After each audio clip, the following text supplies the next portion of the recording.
नमः शिवाय। हर हर महादेव। शिव पुराण की रुद्र संहिता के इस अध्याय में रुद्र की नेत्राग्नि से काम का भस्म होना, रति का विलाप, देवताओं की प्रार्थना से शिव का काम को द्वापर में प्रद्युम्न रूप से नूतन शरीर की प्राप्ति के लिए वर देना और रति का संबर नगर में जाने की कथा का सुनेंगे। ब्रह्मा जी कहते हैं, मुनि मुने सुनो। काम अपने साथी बसंत आदि को लेकर वहां पहुंचा। उसने भगवान शिव पर अपने बाण चलाए।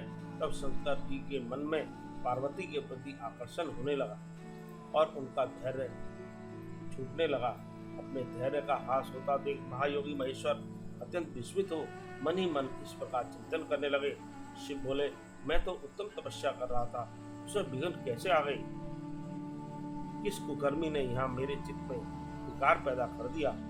इस तरह विचार करके सत्पुरुषों के आश्चर्यदाता महायोगी परमेश्वर शिव शंका युक्त हो संपूर्ण दिशाओं की ओर देखने लगे।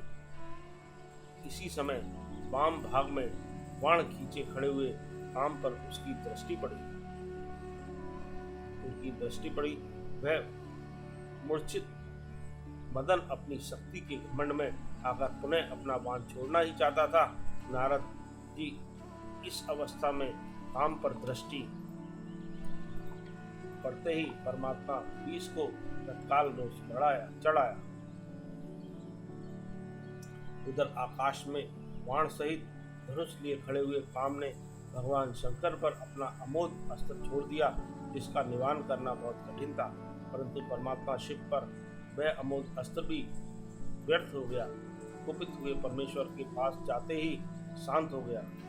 भगवान शिव पर अपने अस्त्र को व्यर्थ हो जाने पर काम को बड़ा भय हुआ। भगवान मृत्युंजय को सामने देखकर वह कांप उठा और इंद्र आदि समस्त देवताओं का स्मरण करने लगा। मुनि श्रेष्ठ अपना प्रयास निष्फल हो जाने पर काम भय से व्याकुल हो उठा। मुनीश्वर कामदेव के स्मरण करने पर वे इंद्र आदि सब देवता वहां आ पहुंचे और शंभु को प्रणाम करके उनकी स्तुति करने लगे।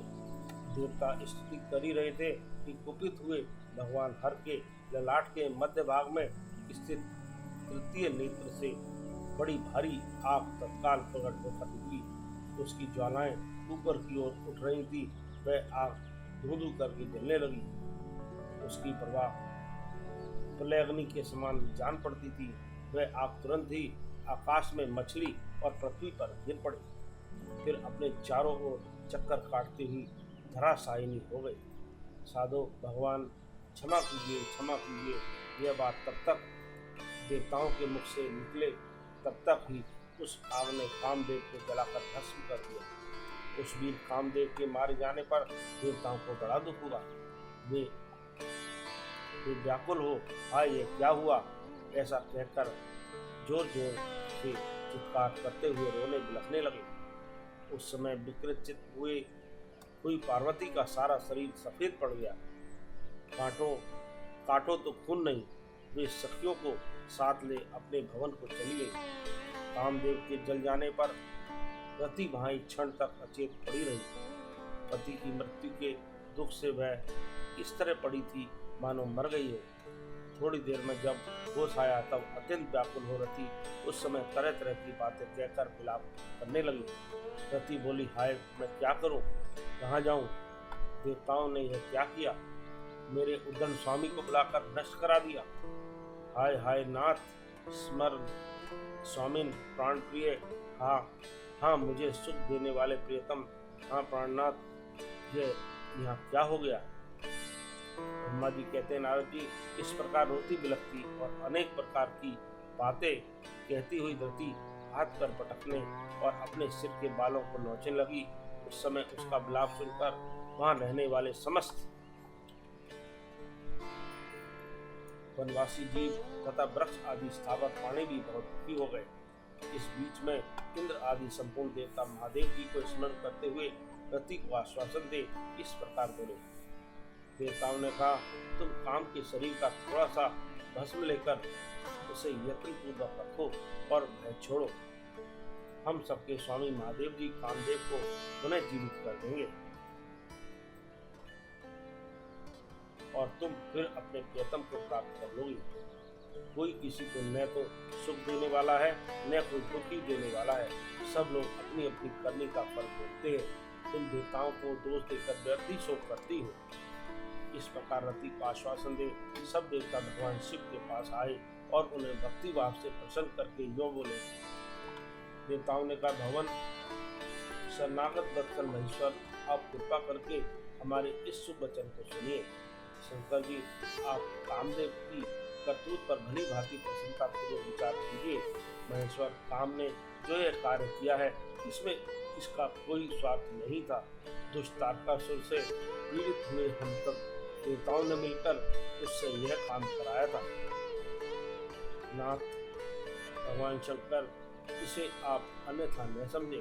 सब कुछ देने वाले देव गिरीश, सती साध्वी रति अकेली अति दुखी होकर विलाप कर रही है। आप उसे सांत्वना प्रदान करें। शंकर, यदि इस क्रोध के द्वारा आपने कामदेव को मार डाला तो हम यही समझेंगे कि आप देवताओं सहित समस्त प्राणियों का अभी संहार कर डालना चाहते हैं। रति का दुख देखकर देवता नष्ट प्राय हो रहे हैं, इसलिए आपको रति का शोक दूर कर देना चाहिए। ब्रह्मा जी कहते हैं, नारद जी, संपूर्ण देवताओं का यह वचन सुनकर भगवान शिव प्रसन्न हो उनसे इस प्रकार बोले। शिव जी ने कहा, देवताओं और ऋषियों, तुम सब आदर पूर्वक मेरी बात सुनो। मेरे क्रोध से जो कुछ हो गया है वह तो अन्यथा नहीं हो सकता, तथापि रति का शक्तिशाली पति कामदेव अभी तक शरीर रहित रहेगा जब तक रुक्मणीपति श्री कृष्ण का धरती पर अवतार नहीं हो जाता। जब श्री कृष्ण द्वारका में रहकर पुत्रों को उत्पन्न करेंगे तब वे रुक्मणी के गर्भ से काम को भी जन्म देंगे। उस काम का ही नाम उस समय प्रद्युम्न होगा, इसमें संशय नहीं है। उस पुत्र के जन्म लेते ही संबरासुर उसे हर लेगा। हरण के पश्चात दानव शिरोमणि संबर उस शिशु को समुद्र में डाल देगा। फिर वह मूढ़ उसे मरा हुआ समझकर अपने नगर को लौट आएगा। रते, उस समय तक तुम्हें संबरासुर के नगर में सुखपूर्वक निवास करना चाहिए। वही तुम्हें अपने पति प्रद्युम्न की प्राप्ति होगी। वहां तुमसे मिलकर काम युद्ध में संबरासुर का वध करेगा और सुखी होगा। देवताओं, प्रद्युम्न नामधारी काम अपनी कामनी रति को तथा संबरासुर के धन को लेकर उसके साथ पुनः नगर में जाएगा। मेरा यह कथन सर्वथा सत्य होगा। ब्रह्मा जी कहते हैं, नारद जी, भगवान शिव की यह बात सुनकर देवताओं के चित्त में कुछ उल्लास हुआ और वे उन्हें प्रणाम करके दोनों हाथ जोड़कर विनीत भाव से बोले। देवताओं ने कहा, देव महादेव करुणा सागर, हे प्रभु, आप कामदेव को शीघ्र जीवन दान दे दे तथा रति के प्राणों की रक्षा करें। देवताओं की यह बात सुनकर सबके स्वामी करुणा सागर परमेश्वर शिव उन्हें प्रसन्न होकर बोले, देवताओं, मैं बहुत प्रसन्न हूँ। मैं काम को सबके हृदय में जीवित कर दूंगा। वह सदा मेरा गण होकर विहार करेगा। अब अपने स्थान को जाओ, मैं तुम्हारे दुख का सर्वथा नाश करूंगा। ऐसा कहकर रुद्रदेव उस समय स्तुति करने वाले देवताओं के देखते देखते उनका ध्यान हो गए। देवताओं का विस्मय दूर हो गया और वे सबके सब प्रसन्न हो गए। मुनि तदंतर रुद्र की बात पर भरोसा करके इससे रहने वाले देवता रति को उनका कथन सुनाकर आश्वासन दे अपने अपने स्थान पर चले गए। मुनीश्वर, काम पत्नी रति शिव के बताए हुए संबर नगर को चली गई तथा रुद्र ने जो समय बताया था उसकी प्रतीक्षा करने लगी। इस प्रकार रुद्र संहिता का यह अध्याय समाप्त होता है। ओम नमः शिवाय।